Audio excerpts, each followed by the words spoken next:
lembrar que as crônicas do Moacir Scliar, do Moacir Scliar não, do Moacir Scliar, sempre trarão esta parte funcionando como uma espécie de epígrafe, né? Então, vamos lembrar que ele se baseou em um fato real, criando uma crônica. Então, ele pega uma circunstância para mostrar para a gente o quanto a vida da gente é uma crônica. E aí eu pergunto para vocês, o que é uma crônica? Né? É importante vocês saberem que crônica é um gênero literário, mas também é um gênero jornalístico. Nasceu no jornal. De que forma que nasceu a crônica? A partir de comportamentos, de notícias, de algo pontual, de algo do presente, do hoje, que tem acontecido ou comigo, ou com a sociedade, ou com um estranho que eu encontrei na rua, eu crio uma narrativa que nos leva ao questionamento e principalmente que nos leva à crítica. As crônicas podem ser de teor argumentativo, narrativo ou poético. No caso das crônicas do Moacir Scliar, nós vamos ter crônicas narrativas. O que isso significa? Isso significa que teremos personagem. Não é só uma discussão, ele cria um enredo. Então, a narrativa tem enredo, partes da narrativa. Marca isso. Narrativa tem enredo. Narrativa tem tempo, que seja psicológico, cronológico. Narrativa tem espaço, uma sala, um clube, uma poltrona do avião, tá? Narrativa tem personagem, narrativa tem narrador. A maioria das crônicas dele, nós vamos ter um narrador onisciente, tá? Como que é a linguagem da crônica? Primeiro, as frases não são longas. Você percebe que a construção frasal da maioria das crônicas, é óbvio que você sempre precisa analisar aquela que está sendo dada para você, mas vai ser formada por períodos curtos. Não estou falando simples. Eu estou falando período curto. Não vão ser frases de muitas linhas. Por quê? Porque quando a frase é curta, dá mais fluência para o discurso e dá a impressão daquilo acontecer um pouco mais rápido, tá? Vocês vão perceber também que ele usa uma linguagem de padrão informal. O que é padrão informal? Não existe uma distorção absurda da gramática com erros da coloquialidade, mas ao mesmo tempo há marcas de oralidade. Então, um exemplo muito claro, vocês vão ver que há muita repetição do mas na crônica do Scliar. Mas não sei o que lá, não sei o que lá, daí não sei o que, mas não sei o que lá, não sei o que lá. Essa repetição de muito mas, de muito de muito então, é própria da oralidade. É como se na nossa cabeça, todas as vezes que a gente tivesse que colocar um ponto, a gente automaticamente criasse um conectivo. Então, por isso que a gente usa muito daí. Toda vez que você está contando uma história que você fala daí, né? Não sei o que, daí, né? É porque mudou a ideia. Mudou a ideia significa que mudou o parágrafo. No mínimo, mudou a frase. Então, ele marca essa oralidade com muita conjunção mas. Há muita pergunta retórica, tá? Muita pergunta retórica. Então, as marcas de oralidade, elas vão estar bem presentes. Então, tem muito problema de pontuação. Quando eu falo problema de pontuação, nada que prejudique o sentido. Mas a gente vai ver em vários lugares que deveria ter vírgula para o seu adjunto adverbial e ele não coloca. Por quê? Porque atropela. A gramática, a crônica é viva.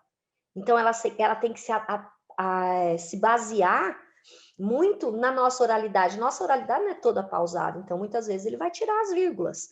Por isso que eu acredito que tenhamos muita chance de ter uma questão de vírgula numa das crônicas, tá? Então, vamos lá.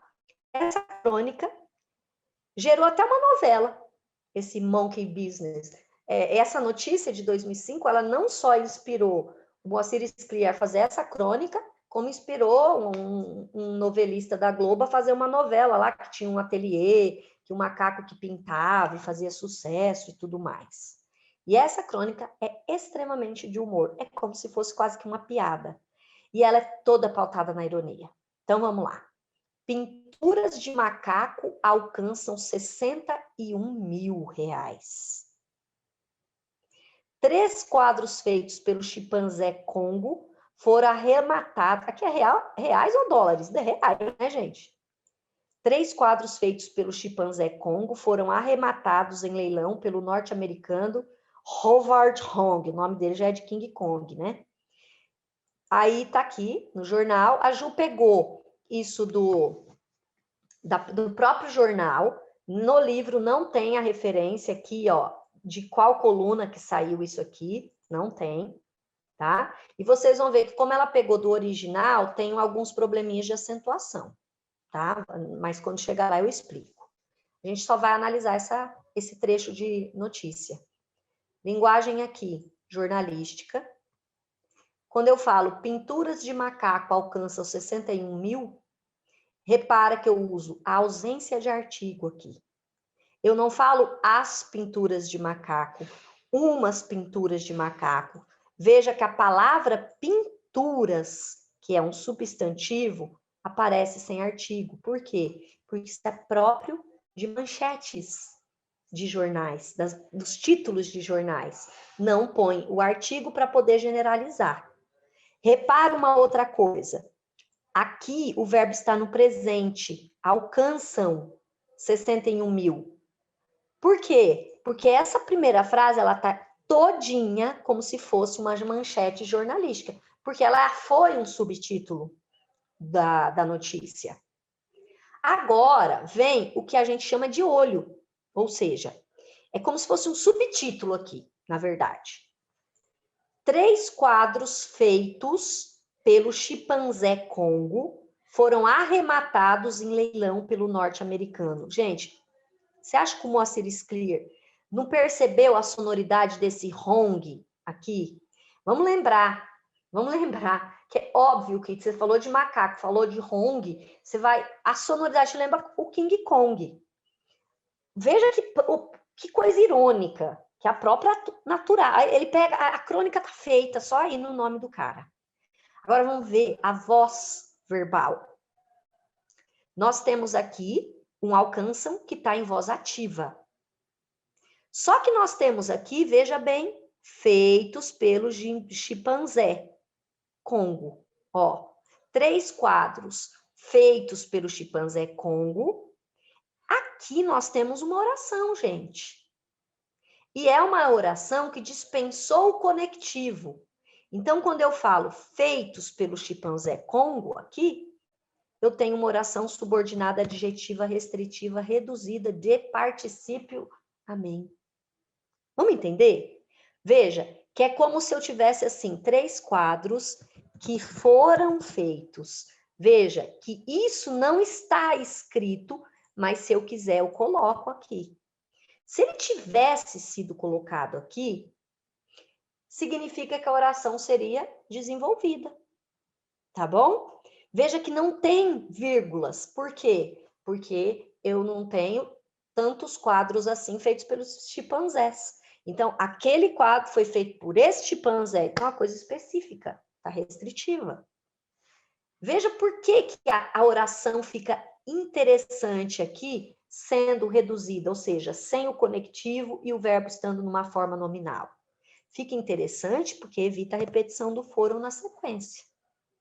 Quando eu falo foram arrematados em leilão pelo norte-americano, aqui eu tenho voz passiva. O jornal brinca muito com voz ativa e voz passiva, certo? Então, qual seria a função sintática do termo pelo americano? O agente da passiva, beleza? Então, se a gente pegar, ó, eu vou deixar coloridinho de azul. Veja, 3 quadros foram arrematados em leilão pelo norte-americano. Nem vou pôr o nome do cara ali, só para não confundir vocês. Não confundir, só para não dar trabalho. Essa frase, escrevam em voz passiva sintética, por favor. Agora, voz passiva sintética. Alguém põe, gente? Vamos ver, a Rafaela colocou. Arremataram-se em leilão. Arremataram-se 3 quadros em leilão. Vamos lá. Bom, vocês acertaram. Porque se eu tenho foram arrematados, eu tenho pretérito perfeito. Então, eu tenho que pôr o tempo do foram no arrematar. Por isso que ficou arremataram. E por que que ficou no plural? Porque nós temos o sujeito 3 quadros. Então, arremataram-se 3 quadros. Márcia, e pelo fulano de tal? Cara, voz passiva você tira o agente. Por isso que ela é passiva. E por isso que ela é sintética, porque preciso diminuir. Então, na transposição de voz passiva analítica para sintética, não vai aparecer agente. Certinho que as meninas fizeram. Beleza? Agora vamos lá. Agora vamos fazer uma leitura total da crônica. Depois eu volto pegando umas perguntinhas aí, tá bom? Se vocês tiverem a crônica, é legal vocês irem escrevendo nela. Se vocês não tiverem, aí eu vou pondo números e vocês vão acompanhando pelos números. Mas vamos lá. Ao saber da compra feita por só Hong, nem era o King Kong, ele teve um ataque de fúria. Há anos pintava, há anos dedicava-se integralmente à arte e não conseguia vender quadro algum, ainda que seus quadros fossem, como os de Congo, aliás, fortemente abstratos. É o fim da arte, disse a mulher. Até um chimpanzé vende quadros. Os verdadeiros artistas não contam, não têm vez. Para os macacos, dinheiro. Para os pintores como eu, uma banana. Banana podre, ainda por cima. Mas aquilo acabou dando-lhe uma ideia, esse acento desconsidera. Porque também tinha um macaco em casa. Não um chimpanzé. Deixa eu só aumentar um pouquinho aqui, para ficar melhor para vocês. Porque também tinha um macaco em casa. Não um chimpanzé, para o qual não haveria espaço. Seu macaco era um mico, chamado cafuá. Um macaquinho pequeno e muito esperto, que chamava a atenção dos raros visitantes do ateliê. Na verdade, era muito mais conhecido como o dono do cafuá do que como artista. Por que não tirar proveito disso? Por que não repetir o caso Congo? Procurou um jornalista conhecido e contou uma história. Disse que no dia anterior, ao chegar em casa, encontraram o mico macaqueando o dono. Pincel e paleta nas mãos, pintava um quadro abstrato, naturalmente, mas que nada ficava a dever às obras do Congo.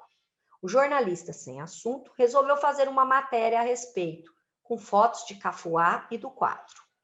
No dia seguinte, choveram telefonemas no ateliê. Muitas pessoas que sabiam da história do chimpanzé Congo e acreditando num bom investimento, queriam comprar o quadro, que foi vendido por uma boa quantia. A partir daí, ele não teve mãos a medir. Qualquer quadro que Cafuá supostamente pintasse, tinha comprador. Mais que isso, uma galeria especializada organizou, em parceria com uma cadeia de pet shops, uma grande exposição chamada Arte Macaca, que até foi levada a Miami, onde recebeu o título mais conveniente, segundo o empresário americano que se encarregou da operação, de Monkey Business, negócio de macaco. O artista poderia ter mantido essa situação durante muito tempo, não fosse uma infeliz ideia que, uma tarde, lhe ocorreu. Resolveu dar pincel e tinta a Cafuá, para ver se o macaco sabia mesmo pintar. Sem vacilar, o mico correu para uma tela e ali, em questões de horas, retratou seu dono ao estilo renascentista, com uma perícia e uma sensibilidade que deixaria Leonardo da Vinci boquiaberto. O artista agora vive um grande dilema. Se mostrar o quadro, ninguém acreditará que a obra é de Cafuá. E se o mostrar, privará o mundo de um grande talento. E se não o mostrar, privará o mundo de um grande talento. Poderia, claro, assumir ele próprio a autoria das obras, mas isso não seria justo para com o talentoso mico. E, de qualquer jeito, ninguém daria importância. Como importância alguma, lhe haviam dado no passado. Só lhe resta cumprimentar Cafuá com as melhores bananas que encontra no super. e pedir-lhe desculpas diariamente. É muito fofinho, né? Vamos lá. Gente, riquíssima, riquíssima. E eu já vou avisar, vou destrinchar ela aqui com vocês, o máximo que eu puder hoje, mas vem exercícios dela, porque não tem exercícios delas no e-book. Muita gente está perguntando, Márcia, você vai fazer o e-book do... Tá aqui, ó. Eles não usam black tie, porque os e-books surgiram no ímpeto, né? Eles não estavam no projeto. O projeto é fazer exercício dos livros. Gente, eu já fiz algumas questões numa folha que o Jefferson disponibilizou esses dias para vocês e vou fazer mais, mas um e-book com 30 questões, não consigo tirar 30 questões desse livro, a menos que eu fique repetindo muito a mesma coisa, tá? Então, sim, na terça-feira vocês vão receber, vai ser disponibilizado para vocês, terça ou quarta, 10 questões do livro. Eu vou mandar 10, tá? Mas eu vou fazer dessa aqui, porque essa aqui é um repertório maravilhoso. Aqui tem muito mais coisas que podem ser trabalhadas. Então, vamos a elas, tá bom? Vamos a elas. Então, vamos pegar esse primeiro parágrafo e trabalhar com essa ideia aqui, ó, que é marca própria das crônicas dele. Ou ele usa pausa em inglês, ou seja, aqueles 2 travessõezinhos, ou ele usa parênteses para marcar as observações do próprio narrador. Então, o narrador faz uma observação na própria narrativa. Não é rubrica, por favor, porque a UEL gosta, como tem a rubrica lá no... Eles usam black tie, né? Que são aquelas marcaçõezinhas entre parênteses para mostrar como o ator tem que se portar, enfim. Aqui não é rubrica. Aqui geralmente vai marcar ironia. Então, nesse trechinho aqui, a gente já percebe também uma intertextualidade. Quem que vai entender? Olha como a crônica é algo temporal. Vocês ainda provavelmente sabem quem é o King Kong. Acredito eu, porque é um filme consagrado. Mas as próximas gerações não vão saber quem é King Kong, né? Para eles entenderem essa ironia aqui, ó, eles vão precisar buscar, igual a gente hoje estuda Machado de Assis, ele faz a referência, o professor tem que explicar para a gente. Vai acontecer isso em breve. Mas aqui tem intertextualidade, ou seja, tem uma polifonia aqui, tá? Com o filme King Kong. E lembra que quando eu falei, o nome do cara já despertou a vontade de rir, né? A coincidência foi muito grande. Olha só, eu vou grifar algumas orações. Ao saber da compra feita por Hong, então essa é uma oração. Olha só, todo esse trechinho é uma oração. Quando eu falo feita por Hong, eu vou até destacar com uma corzinha amarela. Esta é outra oração. Deixa eu tirar esse destaque aqui para não ficar poluído.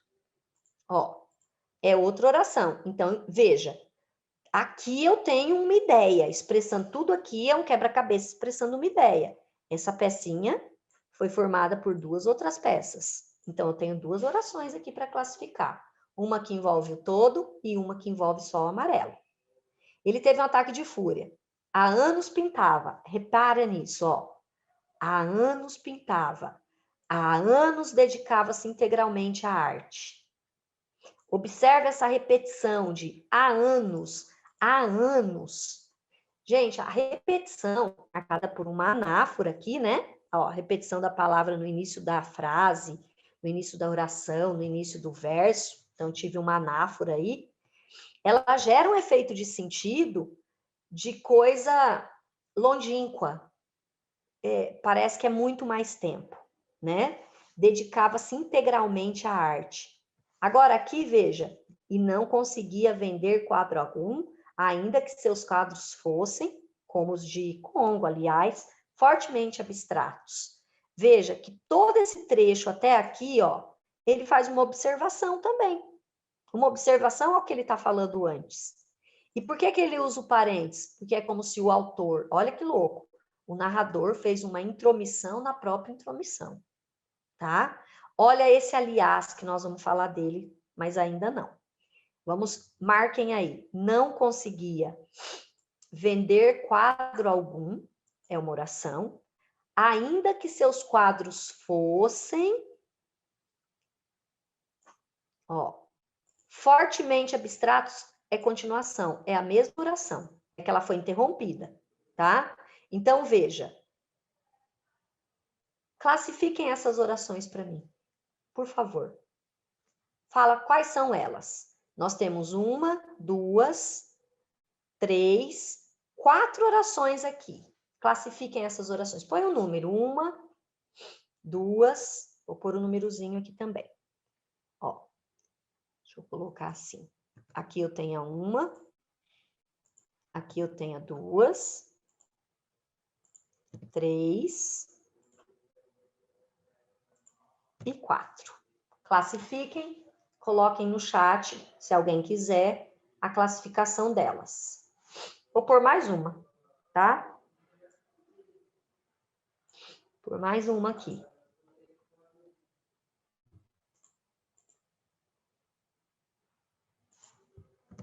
5. Dá para ficar a aula inteira só nesse parágrafo, com tanta coisa que dá para explorar aí. Vamos corrigir. Quem não fez aí, olha, depois faz sozinho. E eu também vou fazer exercício, talvez eu até acabe perguntando alguma coisa. Vamos lá. Para a gente se identificar as orações, vocês devem ter percebido que todas as orações que eu grifei aqui são orações subordinadas. Eu não fiz nenhuma relação de coordenação. Então, significa que todas essas orações, de alguma forma, vão cumprir o papel sintático.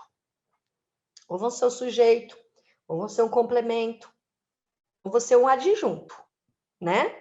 Então, quando eu falo, ao saber da compra feita por Hong, ele teve um ataque de fúria. Então, repara que esse, ao saber da compra feita por Hong, a gente pode ter uma ambiguidade ali, tá? Então, essa oração, ela pode aparecer como tempo, oração subordinada adverbial temporal. Então, assim, que foi no momento que ele soube da compra. Então, nesse momento, ele teve um ataque de fúria. Mas ela pode ser trabalhada como efeito de causa. Porque, às vezes, as orações, na gramática, elas têm um peso. Então, gramaticalmente, a gente vai ver que ela é uma oração adverbial temporal reduzida de infinitivo. Quando soube da compra feita por Hong. Só que a UEL trabalha com o sentido que as informações também dão. Ela não trabalha só com a gramática meramente. Então, é possível que apareça lá uma oração que traz sentido de causa, uma relação com causa e consequência. Perceba que é o motivo de ter tido o ataque de fúria. Então, expressa muito mais o motivo do que o momento. Porque o próprio momento foi o motivo. Vocês entendem? Então, esta oração aí, ó, ao saber da compra feita por Hong, vocês têm que ficar espertos. Porque ela está mais para o causal do que para o temporal. Tá? Certamente, se for pedida, a UEL vai colocá-la como causal. Tudo bem, gente? É a causa do ataque de fúrias. Quando eu venho... Oi. Existe alguma possibilidade de a UEL colocar alternativa temporal e causal, ou seria muita... Não. Não, né? Eu acredito que de forma alguma. Porque, assim, ela muito raramente ela põe secamente. Então, ela colocar assim, oração subordinada adverbial temporal, oração subordinada adverbial causal, sem ter falado nada no enunciado, tá? Então, é possível que ela coloque as duas alternativas, sim, Dagmar, mas o enunciado vai estar te direcionando para qual que é, tá? Então, ela não vai cobrar assim, qual a classificação dessa oração, porque dá divergência de interpretação aí. Mas, como conhecedora da análise do discurso, eu tenho certeza que ela vai para a linha da causa, tá? Porque não pode ser uma causa marcando o momento, mas pode ser um momento que foi a causa de alguma coisa. Você entende? Certo? Então, o enunciado te direciona. Sempre o enunciado te direciona. Quando eu falo feita por Hong, eu tenho uma outra oração. Então, veja que quem sabe, sabe de algo. Aqui nessa oração é sabe de algo. Sabe da compra feita por Hong. Isso aqui é como se fosse um objeto, como se fosse não, é um objeto indireto do verbo saber aqui. Certo? Compra é a palavra que é o núcleo. Repara que feita por Hong está especificando que compra é essa. O que especifica, gente? Os determinantes, as classes satélites. Então, o artigo especifica, o pronome especifica, o adjetivo especifica, a locução adjetiva especifica. Você não tem nenhuma dessas classes, mas você tem um verbo aqui que traz uma oração, ajudando a especificar que compra é essa. Não foi qualquer compra que eu deixou, foi um específico. Então, observe que eu tenho um adjunto de nominal aqui. Eu tenho a ideia de um adjetivo aqui, mas está em forma de oração. Então, eu tenho uma oração subordinada, adjetiva, restritiva, reduzida de particípio. Por que está reduzida? Porque eu não tenho ao saber da compra que foi feita por Hong. Certo? Alguma pergunta? Vão me interrompendo se tiverem, tá? Depois, quando eu falo, há anos pintava, há anos dedicava-se, eu pergunto para vocês, qual é o sujeito do verbo haver? Inexistente. Se eu trocar o verbo haver pelo verbo existir, só para pegar o exercício do Gregório que eu falei agora para vocês, o verbo haver, trocar por existir, como ficaria essa frase? Existe anos pintava? Existem anos pintava? Veja que você não consegue semanticamente substituir pelo existir aí, gente. A língua não é óbvia como a gramática normativa ensina pra gente. Não dá para falar, existe anos pintava. Repara, aí não tem troca. É o há anos pintava e acabou, certo? Não dá para fazer a troca. Mas e se eu fosse fazer uma troca gramatical? Seriam existem anos. Aí seria existem anos que pintava. Fica muito sem noção, muito, muito. Tá? Depois, vamos continuando na análise. E não conseguia vender quadro algum. Se eu pegasse todo esse trecho aqui, ó, e não conseguia vender quadro algum, eu estaria somando, seria uma aditiva. Mas dentro dessa aditiva, eu relacionei dois verbos, que é o conseguia com vender. Quem não consegue algo. Então, vender quadro algum, ó, não consegue isso. É uma oração subordinada, substantiva, objetiva direta, reduzida de infinitivo. Olha como tem oração reduzida aqui. Beleza? Aí a 4. Ainda que seus quadros fossem fortemente abstratos, que é uma oração só, ela foi quebrada por uma observação que está entre parênteses. Eu tenho aqui uma concessão. Oração subordinada adverbial concessiva. Aqui ela está desenvolvida. Mas por que ela está desenvolvida? Primeiro, porque aparece a conjunção. Segundo, porque o verbo está conjugado, ele não está numa forma nominal. Como os de Congo, aliás. Vamos lá. Como os de Congo, aliás, eu tenho uma oração comparativa conformativa. Vamos ler o todo. Esse como também pega a gente, pega um monte. Deixa eu ler o todo para ver.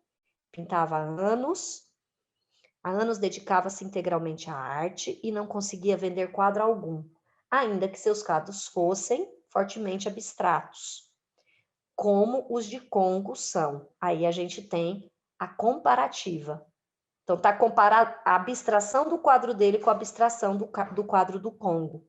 Então, nós temos uma comparação, tá? Então, eu poderia, por exemplo, substituir essa conjunção como por um tal qual, mas não poderia substituir por um conforme os de Congo. Por quê? Porque a conformidade não dá a ideia que está comparando a abstração de um com o outro. A conformidade significa que um foi feito de acordo com o outro, e aí não foi. Eles nem se conheciam, né? Então, olha lá. Beleza? Então, comparativa. Agora, nós vamos fazer uma outra análise nesse mesmo parágrafo. Oi. Como ficaria a 3 desenvolvida? Nem sempre a gente consegue desenvolver, tá? Deixa eu ver. Dentro, assim, no exercício certo de gramática é fácil, mas dentro do texto, às vezes, assim como não cabe a troca para o existe aqui, vamos ver se vai caber. Dedicava-se integralmente à arte e não conseguia. Aqui não tem como. que fosse vendido. Você teria que usar a voz passiva. E não conseguia que fosse vendido quadro algum. Né? Eu pensei nisso também. Para você desenvolver aqui, você tem que mudar a voz. Olha essa construção aqui, que é bem interessante. Quadro algum. Muitas vezes o pronome indefinido, que é o caso do algum aqui, ó, ele vindo depois ou vindo antes altera o sentido. Se eu falar assim, não conseguia vender algum quadro, dá o mesmo sentido de não conseguia vender quadro algum? Esse algum, ele está com sentido de qual outra palavra? Vamos ver se vocês conseguem determinar. Que outra palavra que esse algum está com sentido?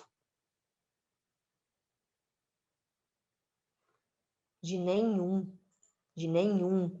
Veja que interessante. Quando você coloca o algum antes do substantivo, você está falando algum quadro. Você está tendo uma noção de que existe algo. Algum quadro te satisfaz? Quer dizer, existe algo. Você está dando a ideia de que é indeterminado, você não consegue determinar qual que é, mas você tem a possibilidade.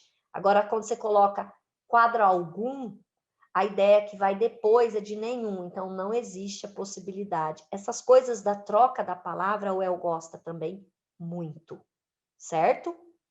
Olha esse aliás aqui. O que justifica essa vírgula? O aliás.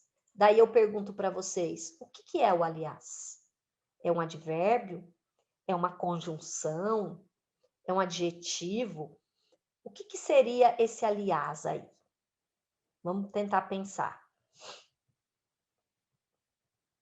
O que é o aliás? Professora, Oi. você pode falar rapidinho como que ficou a classificação da oração 5?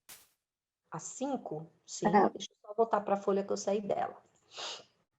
A 5 é oração subordinada, adverbial, comparativa. Desenvolvida, porque eu tenho a conjunção aqui. Tá? Obrigada. Nada. Gente, repara que a vírgula aqui foi causada por esse aliás. Tá? Esse aliás é um advérbio. Aqui ele está funcionando como um advérbio, que significa como se eu dissesse assim, além disso, de forma alguma coisa nesse sentido. Ele tem função de advérbio.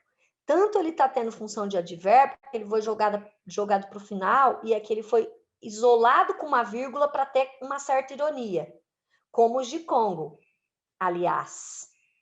E aqui, veja que interessante, ele dá a ideia de inclusão. A UEL gosta muito de trabalhar com palavras que dá a ideia de exclusão e ideia de inclusão. Esse, aliás, aqui, inclui, certo? E aí eu quero também chamar outra atenção. Eu quero que vocês deem para mim esse recurso linguístico que eu estou colocando aqui. Vou colocar ele negrito e ele maior. Ó, tá aqui. Ô, Márcia. Oi, deixa eu só concluir essa fala, porque eu vou me perder. Beleza. Eu quero que vocês falem para mim, qual que é a classificação desse os, morfossintaticamente. Ou seja, eu quero que você me dê a função morfológica, a classe de palavra, e que você me dê a função sintática dele. Pergunta. Esse, aliás, pode ser interpretado como uma ressalva? Não sei. Deixa eu pensar se pode trazer esse sentido. Tá. Não, eu acho que não é uma ressalva, você estaria meio que se opondo a alguma ideia. Esse, aliás, aí dá a ideia de ressalva, dá a ideia irônica de incluir as obras do macaco como se comparasse com as obras dele. Não vejo como ressalva, não. Entendi. Obrigado. Márcia, Oi. é que eu tive essa impressão também que ele teve, porque a gente não poderia substituir esse aliás por inclusive, como de com, inclusive. Olha lá, se você colocar inclusive, Se você colocar, inclusive, o in da palavra inclusive, já traz a ideia de que você está incluindo. Eu não falei que esse aliás dava ideia de inclusão? Não é ressalva. Ressalva é oposição. Essa frase, como os de Congo, aliás, não está se opondo. Então, você está falando a mesma coisa que eu acabei de explicar. Você não está interpretando como ele, você está interpretando como eu te falei. Poderia, sim, colocar um inclusive aí também. Tá? E dá a ideia de inclusão. Vamos lá. Então, como eu falo? Quando eu falo como os de Congo, esse os está funcionando como um pronome aqui. Mas não está funcionando como um pronome oblíquo. O os aqui está funcionando como um pronome demonstrativo. Certo? Veja que ele está substituindo a palavra e, ao mesmo tempo, apontando para a palavra, como aqueles, como aquele, como esses. Gente, sempre que você conseguir fazer essa substituição do os, do as, do o e do a por aquele, aquela, aquilo, esse, é porque ele vai ter função demonstrativa, tá? E quando fala como os de Congo, qual é a função sintática desse os? Como os de Congo são. Como aqueles de Congo são. Esse os aí está cumprindo o papel de sujeito. Se ele fosse pronome oblíquo, ele jamais poderia cumprir papel de sujeito. Então, veja, se você coloca a palavra, ó, como os quadros de Congo. Veja, se você colocar como os quadros de Congo, você consegue perceber que ele é aqui o sujeito. Por quê? Porque o verbo são, olha lá, são. Porque o verbo fica subentendido aqui, fica elíptico. Vocês estão entendendo isso que eu estou falando? Sim ou não? Sim? Tá? Porque, ó, muitas vezes vem a construção os que. Então, ó, eu vou mudar aqui um pouquinho a frase só e vou escrever aqui uma coisa que não está escrita aqui, vou inventar.